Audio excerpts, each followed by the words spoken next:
Three, I think, of the most significant minds of our time, and definitely of all time, really. Dan Winter, Nassim Haramein, and Bruce Lipton. Beginning with Nassim Haramein, because he's the physicist, and physics underscores everything else. Out of physics comes chemistry, comes biology, comes humanity and anthropology and sociology, etc. So the basic ground must be physics. And Nassim Haramein is the man who's made the greatest breakthroughs. He's been awarded the prize for completing Einstein's incomplete torsion field equations, or field equations. He brought the torsion principle into it and was able to complete them. How he did it was this. He looked at, again, the shamans, the ancient people, and their wisdom. And that's where he gets it from. He totally acknowledges this. And that is that it's everything lives. Everything is alive. And so into the quantum field, into the subatomic field, he took Fibonacci numbers. And the Fibonacci numbers is about biology. It's the ratio of cell replication. It's the mathematics by which cells divide, by which life forms itself. It's the innate architecture of you and all that lives. And it's the principle, the golden mean, the holy grail is the phi ratio, 1.618. That's the ratio of an egg's length to its size. That's the ratio of everything in your body to everything in your body is a version, a multiple of that, the phi ratio, right? So Haramein takes the phi ratio and the Fibonacci sequence, the whole organic mathematics, into physics. And it all added up. Everything added up. He was able to make sense of things that were never comprehended. He was able to resolve the unresolved, the huge chasm between quantum physics or subatomic physics and astrophysics, huge physics. There was two schools, they hated each other, no one talked to each other. There was no attempt, and they lost interest in trying to resolve the very big and the very small. And the very big seemed to abide by different principles, gravity and entropy. Maybe there's no such thing as gravity and entropy anymore. They're over. It looks like they're over. I mean, those forces that we observe are part of another way of observing. And because gravity and entropy didn't seem to apply at the subatomic level, neither did time or space. Everything was outside of time and space. And so there was this, the quantum flux, the improbability, or just probability. Everything's regarded as just probability. Now, from another point of view, that's possibility. That's consciousness.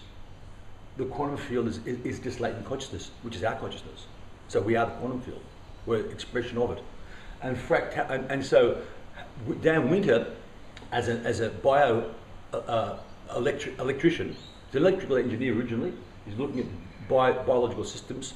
Using Haramein's discoveries, he goes on and makes a whole raft of discoveries about the DNA, its relationships, how it works, how it's a wavelength, how it's completely mobile and responsive to consciousness, how it's an expression of consciousness. He looks at the ratios of that, and he goes right through the mathematics and the harmonics, and there's a whole new world now. And he just verifies everything that every yogi ever said, every shaman ever said. It's all science and the equations are laid down. Then comes Bruce Lipton, who's the great geneticist.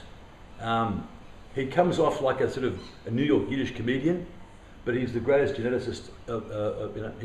He has in laboratory shown Darwin to be incorrect, demonstrably, in experiments that have replicated many times. He led the genome project and stem cell research since the 60s.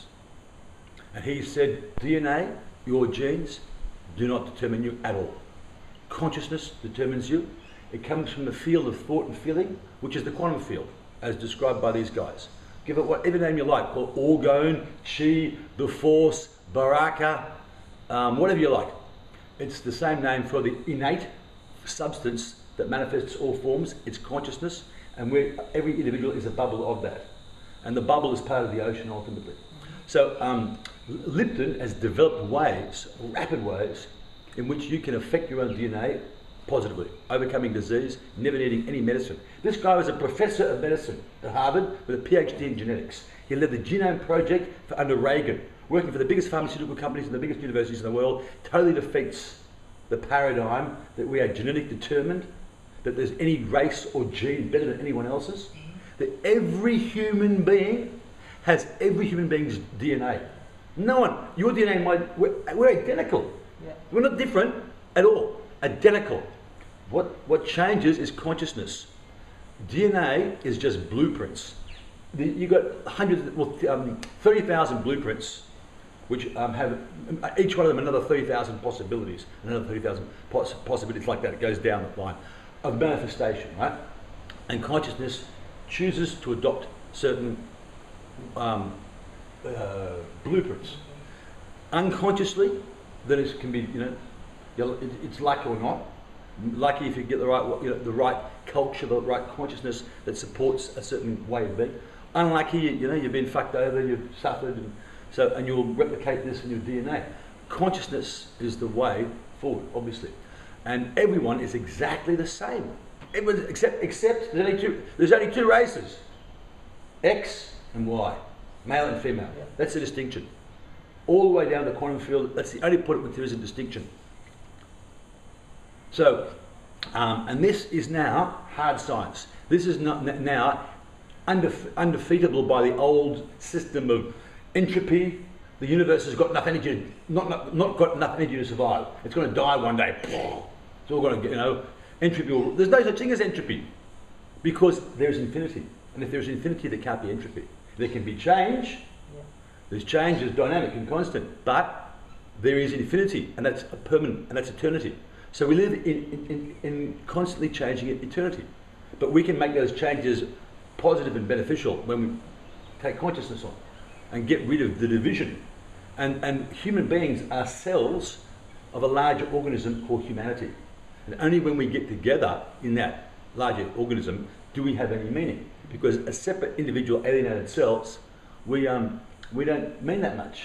But when we get together, when we join together to do something, in humanity, not in some group, not in some caste, not in some race, there's no such thing, but in humanity, then the power is limitless, and it's now measurable. People like Dan Winter have devised the new technologies to view your Coorky photography of auras and stuff like this. He's taken us to a new level. As a technician, he's taken these sensing systems. Now you've got the Heart Math Institute, which is out of Princeton University, and all these universities have gone way on. So the old guys are left behind. There's a whole new view of humanity, of our infinity, of our transcendence, of our spiritual nature. It's mathematical, and it's about eternity. It's about, and it's comprehensible. The thing is this: when you hear this stuff, it all adds up and makes sense. The old stuff didn't make sense, so no one got it. Everyone seemed ignorant because they couldn't get it, and the reason they couldn't get it was it made no sense. This stuff might be slight. It's not exactly simple, but you can grasp it because you're a human with consciousness, and if you can grasp like a form guide, or pick a surf, then you've got enough coordinates to make sense of phi ratio, and so his teachers in Aboriginal shamans.